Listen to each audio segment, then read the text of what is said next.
Audiobook da Bíblia. Mais um dia de leitura bíblica. Estamos no dia 19, capítulo 11, 12, 13 de Lucas. Eu vou deixar na descrição a playlist dos dias anteriores, caso você tenha perdido algum dia. A graça e a paz a todos e sejam muito bem-vindos mais uma vez no canal Ilustrando a Bíblia. Eu sou a Andréia. Estamos nesse propósito de leitura da Bíblia. 3 capítulos por dia. Nós estamos começando pelos evangelhos. Nós já lemos Mateus, Marcos e estamos em Lucas. E sem mais demoras, vamos lá para o vídeo? Jesus ensina a orar, capítulo 11. Jesus estava orando em certo lugar e quando terminou, um dos seus discípulos lhe pediu: Senhor, ensine-nos a orar como também João ensinou os discípulos dele. Então Jesus disse: quando vocês orarem, digam: Pai, santificado seja o teu nome, venha o teu reino, o pão nosso de cada dia dá-nos diariamente. Perdoa-nos os nossos pecados, pois também nós perdoamos a todo o que nos deve, e não nos deixe cair em tentação. A parábola do amigo que incomoda. Jesus disse ainda: se um de vocês tiver um amigo e for procurá-lo à meia-noite, dizendo: amigo, me empreste 3 pães, porque outro amigo me chegou de viagem e eu não tenho nada para lhe oferecer. E se o outro lhe responder, lá de dentro: deixe-me em paz, a porta já está fechada, e eu e os meus filhos já estamos deitados, não posso me levantar para lhe dar os pães. Digo a vocês que se ele não se levantar para dar esses pães por ser seu amigo, ele o fará por causa do incômodo e lhe dará tudo de que tiver necessidade. Jesus encoraja a oração. Por isso digo a vocês: peçam e lhes será dado, busquem e acharão, batam e a porta será aberta para vocês. Pois todo o que pede recebe, o que busca encontra, e a quem bate a porta será aberta. Quem de vocês, sendo pai, daria uma cobra ao filho que lhe pede um peixe? Ou daria um escorpião ao filho que lhe pede um ovo? Ora, se vocês, que são maus, sabem dar coisas boas a seus filhos, quanto mais o Pai Celeste dará o Espírito Santo aos que lhe pedirem? Jesus e Beelzebul. Certo dia, Jesus estava expulsando um demônio que era mudo. E aconteceu que, ao sair o demônio, o mudo passou a falar. E as multidões se admiravam, mas alguém deles dizia: ele expulsa os demônios pelo poder de Beelzebul, o maioral dos demônios. E outros, tentando-o, pediam dele um sinal vindo do céu. Mas Jesus, sabendo o que passava pela mente deles, disse-lhes: todo reino dividido contra si mesmo ficará deserto, e casa sobre casa cairá. Se também Satanás estiver dividido contra si mesmo, como o seu reino subsistirá? Isso porque vocês dizem que eu expulso os demônios por Beelzebul. E se eu expulso os demônios por Beelzebul, por quem os filhos de vocês os expulsam? Por isso, eles mesmos serão os juízes de vocês. Se, porém, eu expulso os demônios pelo dedo de Deus, certamente é chegado o reino de Deus sobre vocês.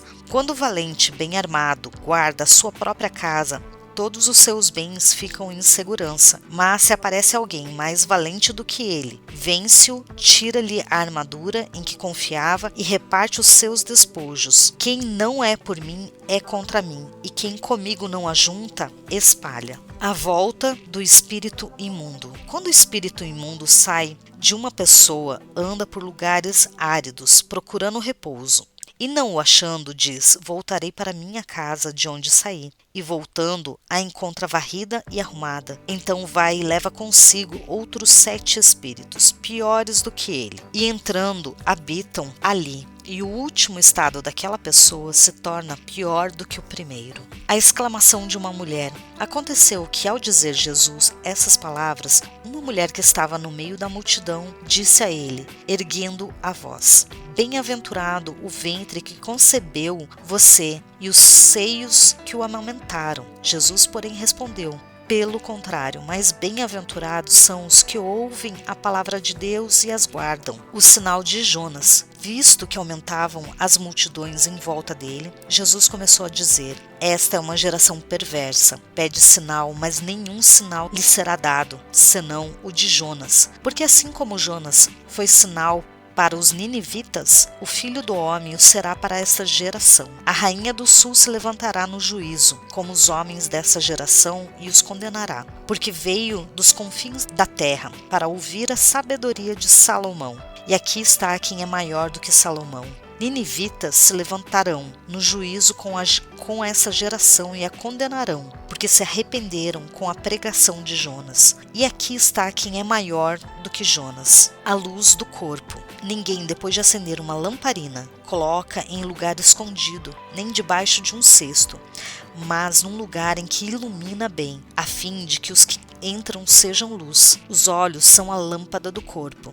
Se os seus olhos forem bons, todo o seu corpo será cheio de luz. Mas, se forem maus, o seu corpo ficará em trevas. Portanto, tenham cuidado para que a luz que está em você não sejam trevas. Pois se todo o seu corpo for luminoso, sem ter qualquer parte em trevas, será todo resplandecente como a lamparina, quando ilumina você em plena luz. Jesus censura os fariseus e os escribas. Ao falar Jesus essas palavras, um fariseu o convidou para uma refeição na sua casa. Entrando na casa, Jesus tomou lugar à mesa. O fariseu admirou-se ao ver que Jesus não tinha se lavado antes de comer. Mas o Senhor lhe disse: vocês, fariseus, limpam o exterior do copo e do prato, mas o interior de vocês está cheio de roubo e de maldade. Seus tolos, quem fez o exterior não é o mesmo que fez o interior? Mas deem como esmola o que está dentro do copo e do prato, e tudo lhe será limpo. Mas ai de vocês, fariseus, porque vocês dão o dízimo da hortelã, da arruda e de todas as hortaliças, e desprezam a justiça e o amor de Deus. Vocês deveriam fazer essas coisas, sem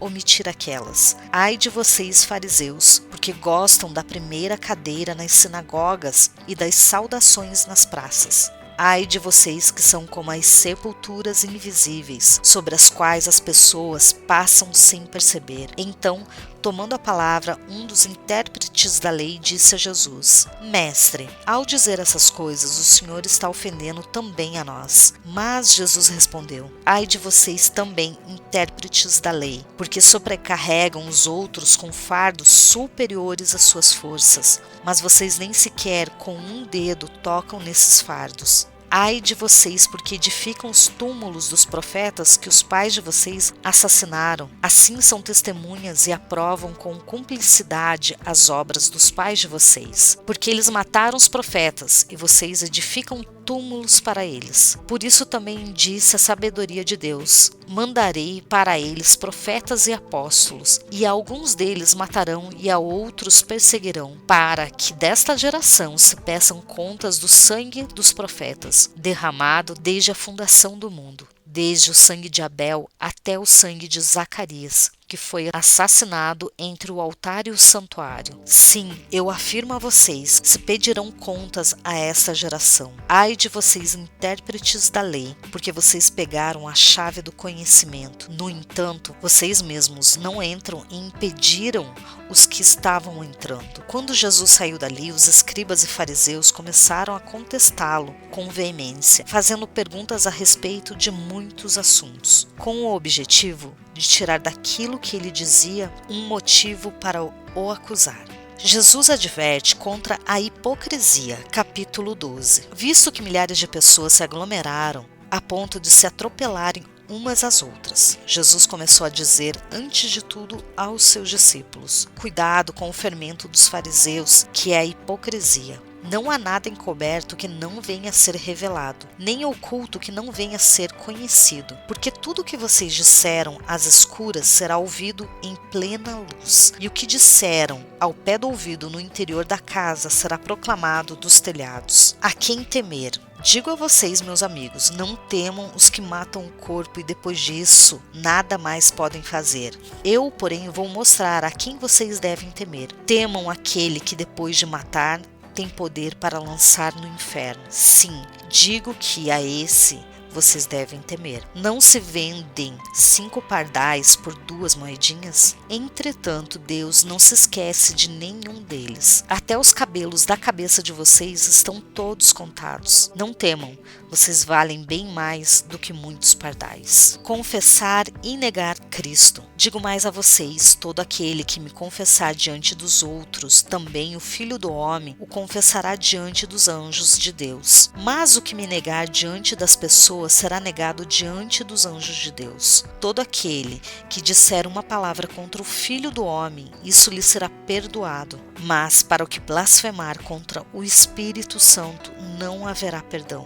Quando levarem vocês às sinagogas ou à presença de governadores e autoridades, não se preocupem quanto à maneira como irão responder, nem quanto às coisas que tiverem de falar, porque o Espírito Santo lhes ensinará, naquela mesma hora, as coisas que vocês devem dizer. A parábola do rico tolo. Nesse ponto, um homem que estava no meio da multidão disse a Jesus: Mestre, diga a meu irmão que reparta comigo a herança. Mas Jesus lhe respondeu: Homem, quem me nomeou juiz ou repartidor entre vós? Então lhes respondeu: Tenham cuidado e não se deixem dominar por qualquer tipo de avareza, porque a vida de uma pessoa não consiste na abundância dos bens que ela tem. E Jesus lhes contou ainda uma parábola dizendo: O campo de um homem rico produz com abundância. Então ele começou a pensar: Que farei, pois não tenho onde armazenar a minha colheita? Até que disse: Já sei, destruirei os meus celeiros, construirei outros maiores e aí armazenarei todo o meu produto e todos os meus bens. Então direi à minha alma: Você tem em depósito muitos bens para muitos anos. Descanse, coma, beba e aproveite a vida. Mas Deus lhe disse: Louco, essa noite lhe pedirão a sua alma, e o que você tem preparado, para quem será? Assim é o que ajunta tesouros para si mesmos, mas não é rico para com Deus. As preocupações. A seguir, Jesus se dirigiu aos seus discípulos dizendo: Por isso digo a vocês, não se preocupem com a sua vida, quanto ao que irão comer, nem com o corpo, quanto que irão vestir. Porque a vida é mais do que o alimento, e o corpo mais do que as roupas. Observem os corvos, que não semeiam, não colhem, não têm despensa e nem celeiros. Contudo, Deus os sustenta. Vocês valem muito mais do que as aves. Quem de vocês, por mais que se preocupe, pode acrescentar um côvado ao curso da sua vida? Portanto, se não podem fazer nada quanto às coisas mínimas, por que se preocupar com as outras? Observem como crescem os lírios. Eles não trabalham, nem fiam. Eu, porém, afirmo a vocês que nem Salomão, em toda a sua glória, se vestiu como qualquer deles. Ora, se Deus veste assim a erva, que hoje está no campo e amanhã é lançada no forno, muito mais fará por vocês, homens de pequena fé. Portanto, não fiquem perguntando o que irão comer ou beber, e não fiquem preocupados com isso, porque os gentios de todo o mundo é que procuram essas coisas. Mas o Pai de vocês sabe que vocês precisam delas. Busquem antes de tudo o seu reino, e essas coisas lhes serão acrescentadas. Não tenha medo, ó pequenino rebanho, porque o Pai de vocês se agradou em dar-lhes o seu reino. Vendam seus bens e deem esmola. Façam para vocês mesmos bolsas que não desgastem, tesouro inesgotável nos céus, onde o ladrão não chega, nem a traça corrói. Porque onde estiver o tesouro de vocês, aí estará também o seu coração. A parábola do servo vigilante. Estejam preparados com o corpo cingido e as lamparinas acesas. Façam como os homens que esperam pelo seu Senhor, ao voltar ele das festas de casamento, para que logo abram a porta, quando vier a bater.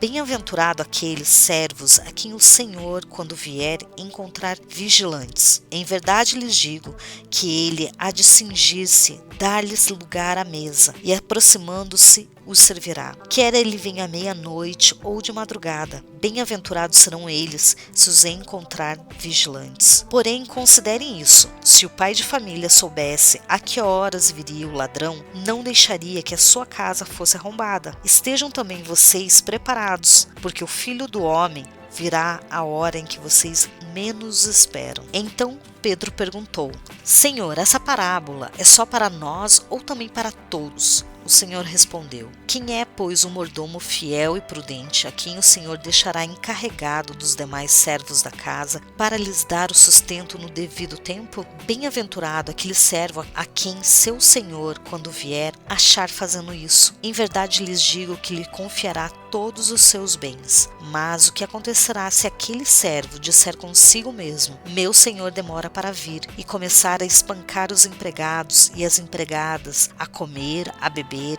e a embriagar-se? Virá o senhor daquele servo em dia em que não o espera e em hora que não sabe, e irá aplicar-lhe um castigo severo, condenando-o com os infiéis. Aquele servo que conheceu a vontade de seu senhor e não se aprontou, nem fez segundo a sua vontade, será punido com muitos açoites. Aquele, porém, que não soube a vontade do seu senhor e fez coisas dignas de reprovação, levará poucos açoites. Mas aquele a quem muito foi dado, muito lhe será exigido, e aquele a quem muito se confia, muito mais lhe pedirão. Jesus traz fogo e divisão à terra. Eu vim para lançar fogo sobre a terra, e bem que eu gostaria que já estivesse aceso. Mas existe um batismo pelo qual tenho de passar, e como me angustio até que o mesmo se cumpra. Vocês pensam que vim para dar paz à terra? Eu afirmo a vocês que não. Pelo contrário, vim para trazer divisão, porque daqui em diante estarão 5 divididos numa casa, 3 contra 2 e 2 contra 3. Estarão divididos pai contra filho, filho contra pai, mãe contra filha, filha contra mãe, sogra contra nora e nora contra sogra. Os sinais dos tempos. Jesus disse ainda às multidões: quando vocês veem uma nuvem subindo no oeste, logo dizem que vai chover. Assim acontece. E quando notam que sopra o vento sul, dizem que fará calor. E assim acontece. Hipócritas, vocês sabem interpretar a aparência da terra e do céu, mas não sabem discernir essa época, o acordo com o adversário. E por que não julgam também por vocês mesmos o que é justo? Quando vocês for com o seu adversário ao magistrado, faça o possível para chegar a um acordo com ele, enquanto vocês estão a caminho, para não acontecer que ele arraste você ao juiz. O juiz entregue você ao oficial de justiça, e o oficial de justiça ponha você na prisão. Digo-lhe que você não sairá dali enquanto não pagar o último centavo. Arrepender-se ou perecer. Capítulo 13. Naquela mesma ocasião estavam ali algumas pessoas que falaram para Jesus a respeito dos galileus cujo sangue Pilatos havia misturado com os sacrifícios que os mesmos realizavam. Então Jesus lhes disse: vocês pensam que esses galileus eram mais pecadores do que todos os outros galileus por terem padecido essas coisas? Digo a vocês que não eram. Se, porém, não se arrependerem, todos vocês também perecerão. E quanto àqueles 18 sobre os quais desabou a torre de Siloé e os matou, vocês pensam que eles eram mais culpados do que todos os outros moradores de Jerusalém? Digo a vocês que não eram. Mas se não se arrependerem, todos vocês também perecerão. A parábola da figueira estéril. E Jesus contou a seguinte parábola: certo homem tinha uma figueira plantada na sua vinha. Vindo procurar fruto nela, não achou. Então disse o homem que cuidava da vinha: já faz 3 anos que venho procurar fruto nessa figueira e não encontro nada. Portanto, corte-a, porque ela ainda está ocupando inutilmente a terra. Mas o homem que cuidava da vinha respondeu: Senhor, deixa ainda este ano, até que eu escave ao redor dela e ponha estrume. Se vier a dar fruto, muito bem. Se não der fruto, o Senhor poderá cortá-la. A cura de uma mulher enferma num sábado. Num sábado, Jesus estava ensinando numa das sinagogas, e chegando ali uma mulher possuída de um espírito de enfermidade, havia já 18 anos ela andava encurvada, sem poder se endireitar de modo nenhum. Ao vê-la, Jesus a chamou e lhes disse: mulher, você está livre da sua enfermidade. Impondo-lhe as mãos, ela imediatamente se endireitou e dava glórias a Deus. O chefe da sinagoga, indignado por ver que Jesus curava no sábado, disse à multidão: há 6 dias em que se deve trabalhar. Venham nesses dias para serem curados, mas não no sábado. Porém o Senhor lhe respondeu: hipócritas, cada um de vocês não desprende da manjedoura no sábado o seu boi ou o seu jumento para levá-lo a beber? Por que motivo não se devia livrar desse cativeiro em dia de sábado essa filha de Abraão, a quem Satanás trazia presa há 18 anos? Tendo Jesus dito essas palavras, todos os seus adversários ficaram envergonhados. Entretanto, o povo se alegrava por todos os feitos gloriosos que Jesus realizava. A parábola do grão de mostarda. A que é semelhante o reino de Deus e a que o compararei? É semelhante a um grão de mostarda, que um homem plantou na sua horta e cresceu e fez-se árvore, e as árvores do céu se aninharam nos seus ramos. A parábola do fermento. Disse mais: a que compararei o reino de Deus? É semelhante ao fermento que uma mulher pegou e misturou em 3 medidas de farinha, até ficar tudo levedado. A porta estreita. Jesus passava por cidades e aldeias ensinando e caminhando para Jerusalém. E alguém lhe perguntou: Senhor, são poucos os que são salvos? Jesus respondeu: esforcem-se para entrar pela porta estreita, pois eu afirmo a vocês que muitos procurarão entrar, mas não conseguirão. Então o dono da casa, se tiver levantado e fechado a porta, e vocês do lado de fora começarem a bater, dizendo: Senhor, abra a porta para nós, ele responderá: não sei de onde vocês são. Então vocês dirão: comíamos e bebíamos com o Senhor. Além disso, o Senhor ensinava em nossas ruas. Mas ele dirá a vocês: não sei de onde vocês são. Afastem-se de mim, vocês todos que praticam o mal. Ali haverá choro e ranger de dentes, quando vocês virem Abraão, Isaque, Jacó e todos os profetas no reino de Deus, mas vocês lançados fora. Muitos virão do Oriente e do Ocidente, do Norte e do Sul, e tomarão lugar à mesa no reino de Deus. Porém, de fato, há últimos que serão primeiros, e primeiros que serão últimos. O lamento sobre Jerusalém. Naquela mesma noite, alguns fariseus vieram para dizer a Jesus: vá embora daqui, porque Herodes quer matá-lo. Ele, porém, lhes respondeu: vão e digam a essa raposa que hoje e amanhã expulso demônios e curo doentes, e no 3º dia terminarei. Porém, preciso caminhar hoje, amanhã e depois, porque não se espera que um profeta morra fora de Jerusalém. Jerusalém, Jerusalém, você mata os profetas e apedreja os que lhes são enviados. Quantas vezes eu quis reunir os seus filhos, como a galinha junta os do seu próprio ninho, debaixo das asas, mas vocês não quiseram. Eis que a casa de vocês ficará deserta, e eu afirmo a vocês que não me verão mais, até que venham a dizer: bendito o que vem em nome do Senhor. Muito obrigada, aqui terminamos mais um dia de leitura bíblica. Vejo vocês amanhã. Tchau!